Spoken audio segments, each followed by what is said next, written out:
Thought that I was dreaming when you said you loved me. The start of nothing, I had no chance to prepare, I couldn't see you coming. The start of nothing, ooh, I could hate you now. It's quite alright to hate me now. When we both know that deep down, the feeling still deep down is good.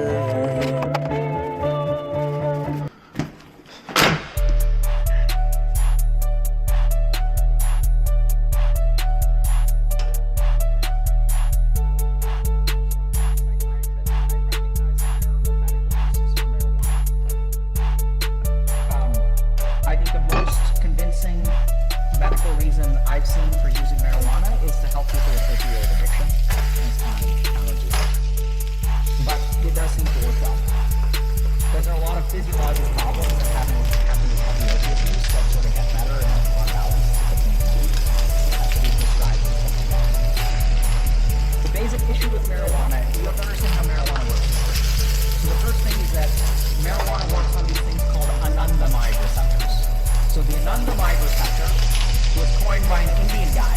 I've seen him do the word for bliss. So he was like, there's these bliss receptors in our brain, and that's what like marijuana acts like. So a lot of people think that marijuana acts like makes people stupid, right? So people say like, oh, I can smoke and pop my child like high IQ. So marijuana doesn't work like that. What marijuana does, I think, is far more than it seems. So if you look at the cannabinoid system in the brain, it involves habit formation and motivation. So like once how can I say this? Early on in the brain, when you are reinforcing a behavior, it is the dopamine system that reinforces a behavior.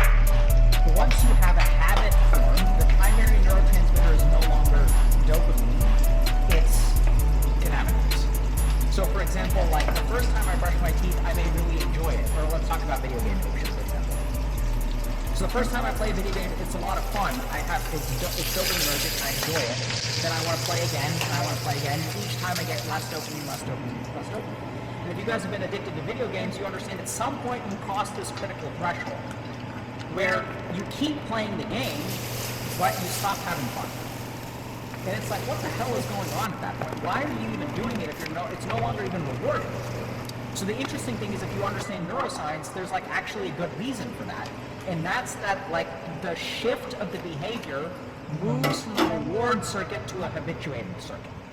So habits in the brain are governed by a different circuit than like the dopamine system. So the nucleus accumbens.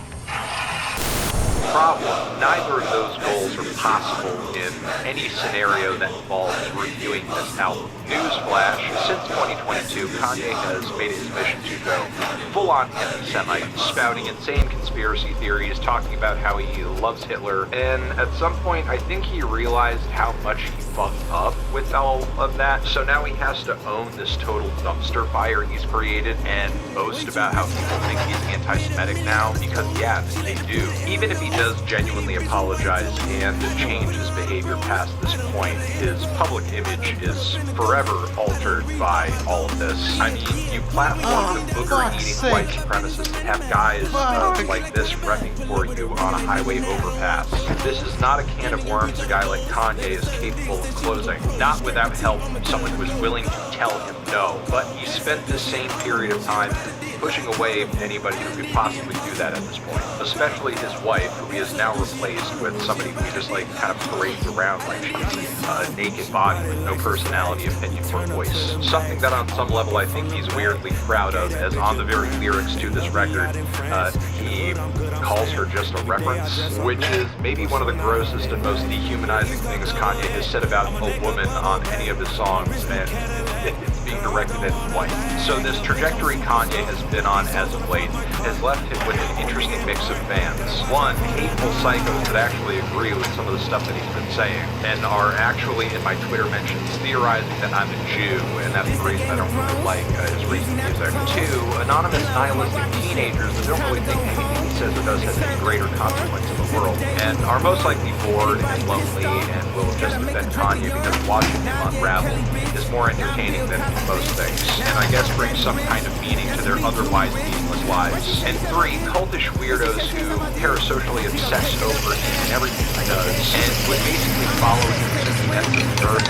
Keep in mind, these individuals have always been in his fan base to some degree, but prior they were at least mixed in with genuine hip-hop heads. Now, these types of people, and there is overlap between them in Kanye's fan base, don't want to hear anything critical about him at all, ever. They've openly rejected any good faith effort I've made to make them aware of Kanye's downward spiral into Nazi-adjacent rhetoric and now imagery in the promotion of this record. The point is, there's no hope of having any level-headed conversation with somebody who's like deep into the Kanye fandom at this point. People who literally think anything and everything he does is great and will write off any bit of dissent as just being biased and unfair to him, as if he's Jesus Christ and can do no wrong. So yeah, there's no convincing him, which I will say is also the case for people who have left the Kanye reservation over the past several years, because there are a fair share of people who are validly pissed off about everything Kanye's been saying and doing recently, and feel like it's totally beyond the pale, and even if this record was somehow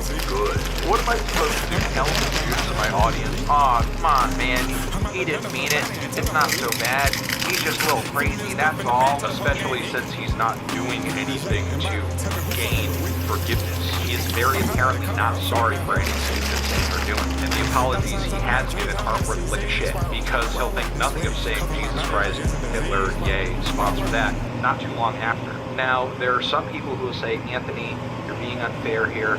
Separate the art from the artist. Come on now. You can't separate this crap from the music because it's in the music. Look at the lyrics. Read these words. They have meaning, and they are saying things that are not good or normal. You would have to expect me to separate my brain from my skull if you think I'm just going to ignore it." I think this comment here pretty much sums things up. We don't care as long as the album is good. His personality and what he says doesn't matter to me. I only care about the music. How do you penetrate this level of self-imposed ignorance? This person is not listening to Kanye.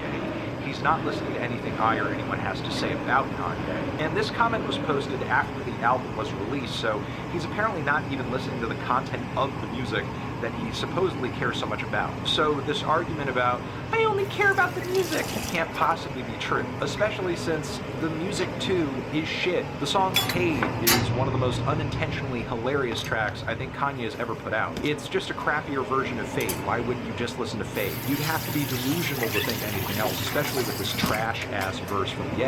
And Ty Dolla $ign on it is just amazing, saying that he's just here to get paid. At least he's honest. Then Back to Me with that Jay and Silent Bob chorus has to be one of the dumbest things I've heard on any Kanye album ever. I feel like I'm being punked. But they get beautiful big titty bitches that just fly out of the sky. At least Freddie Gibbs somehow made it flow, but yeah, that dude, as good as he is at rapping, he cannot save this track. Then Hood Rat has maybe one of the most excruciatingly bad instrumentals on any Kanye album ever. The mix is a mess, and God, those repetitions of Hood Rat, Hood Rat, Hood Rat, Hood Rat. I mean, I guess it kind of drowns out all the other stuff about the track, so that's kind of a silver lining. But almost none of that matters, because there is so little to praise with this record, and if Kanye's delusional fans are not hearing that this record is awful on its face as they just kind of listen to it by themselves, nothing I'm going to say is going to convince them. But if you really want a general assessment of this thing, it sounds like a slightly more finished Donda 2. Somehow Jesus is King had more songs on it that sounded more cohesive, well put together, which is saying something, because that was previously Kanye's shortest, messiest, most unhinged and crappy record yet, and somehow this surpassed it, and at least in my mind has achieved the status of being Kanye's worst album. And given that the sequel tends to be a step down from the original in Kanye's case most of the time, the rest of the Vultures series from this point is not looking good. But yeah, that's all I have to say. Thank you. Bye.